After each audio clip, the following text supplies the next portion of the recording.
Kuryama no kubyuka ni imbabazi z'Uwiteka bene data, igitondo cyiza kandi cy'umugisha cyangwa se icyamunsi cyiza bivanye n'aho buri wese aherereye ku migabane itandukanye y'isi. Mwese mwemeye gufatanya natwe gusangira ifunguro ry'umunsi kandi rya buri gitondo. Insanganyamatsiko ya none kuwa 11 Mata umwaka w'2025 kuwa gatanu iragira iti ufite ibihe urimo nibyo byerekana ibiro ufite. Mbere ko dusoma ijambo ry'Imana, reka tubanze turimbane indirimbo ya 49 mu gushimisha igira iti ibihe nsenga Uwiteka, niturangiza dusome ijambo ry'Imana.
guhora nsenga Uwiteka bene data bijya bimara umubabaro kugeza aho nzagera iwe mwirebere ngeze mu ijuru niyambure umubiri upfa nambaye kudapfa iteka. Ubwo nibwo nzasezera ku bihe byiza byo gusenga. Nimara kumubona ntabwo nzongera gufata ibihe byo gusenga kwiyiriza, bizaba byararangiye, urugamba ruzaba rwararangiye. Reka dusome ijambo ry'Imana bene data, dusome Yobu ibice 23 umurongo wa 10, turangiza dusome nanone 31 umurongo wa 6.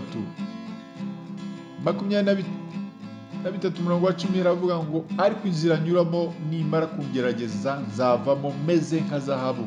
Subiremo, ariko inzira nyuramo nimara kungerageza nzavamo meze nka zahabu. 31 muri Yobu 31 Yobu murongo wa 6 haravuga ngo henga mpimirwe ku mizani ireshya kugira ngo Imana imenye gutungana kwanjye. Niba intambwe zanjye zarateshutse inzira, umutima wanjye ukayobezwa n'ibyo amaso yanjye areba, kandi niba inenge yarometse ku biganza byanjye. Henga mpimirwe ku mizani ireshya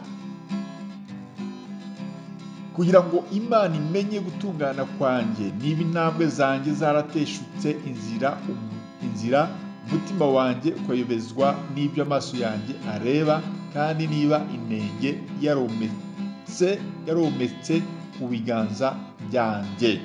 Mwakire neza ijambo ry'Imana. Burya kugira ngo umenye ibiro ufite mu gihe runaka, nuko wurira ukajya hejuru ku munzani, nibwo umenya niba warabyibushye cyangwa se warananutse, nimba intoboro y'umukandara wawe yarigiye imbere cyangwa se yarigiye inyuma. Ibihe burya n'umunzani n'igipimo umukristo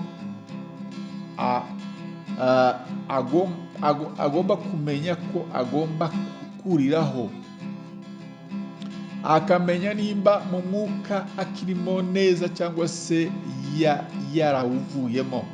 Ibihe ni n'umunzani, ibihe ni ibihe tunyuramo, nibyo bidushyira ku mizani tugapimwa, tukagaragara ko dushyitse cyangwa ko tudashyitse.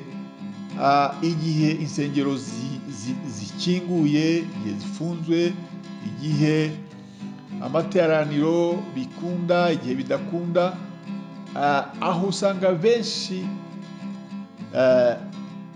babona ko insengero zifunze, benshi bakisubirira inyuma, bakisubira iyo bavuye, bagasubira mu tubari, mu tubyiniro, mu busambanyi, ngo bibwira ko gusenga byahagaze, bitakibareba, bitakiriho, bitakiribaho, ngo bibwira ko byavuyeho. Kimwe nuko ubukene bwatera abashakanye, umwe akananirwa kwihanganira mugenzi we, agata urugo akamuta, akajya kwishakira aho bihiye bimeze neza. Ibihe nibyo bitumenyesha uko umuntu ateye, niba ari imfura cyangwa se atari imfura, ari inyangamugayo cyangwa se atari inyangamugayo. Ibihe nibyo bitumenyesha uko tubyitwaramo, nibyo biduhesha amanota cyangwa se bikayatwimisha, tukayabura, nimba twihangana, niba tutihangana. Ibihe birabimenyekanisha, birabigaragaza. Nitugera muri ibyo bihe, tujye twibuka ko ibihe bisimburana. Umunsi wa none ubutandukanye n'umunsi w'ejo hazaza, bityo twibuke ko nta mvura idahita, nta nijoro ridaca, maze tubashe gukomera, bidutere gutegereza igitondo. ahari kurira kwararira umuntu nijoro ariko bwacya impundu zikavuga. Ibigeragezo si karande nibyo bidukomeza, sibyo kuturangiza bene data. Ijambo ry'Imana ridufashe kandi ritugire neza mu izina rya Yesu, amen. Urakoze Uwiteka, turagushimiye kubwira ijambo uduhaye, utwibutsa ko ibihe ari umunzani dupimirwaho, ariho tugomba kugeragerezwa mu mwuka ndetse no mu mubiri. Uduhe imbaraga zo kugendana n'ibihe no kumenya uburyo tubyitwaramo. Urakoze, urakarama, bana natwe muri byose, ni mu izina ryera rya Yesu Kristo bisenze, amen. Mwari kumwe nanone na mwene so muri Yesu Kristo uko bisanzwe, Bishop Apollinaire Gakombe, umushumba mukuru w'itorero The Evangelical Covenant Church of Rwanda ICCR. Imana y'amahoro ikomeze kubana namwe mwese bene data. Mbifurije kugira umunsi mwiza n'akazi keza. Shalom shalom, ndabakunda.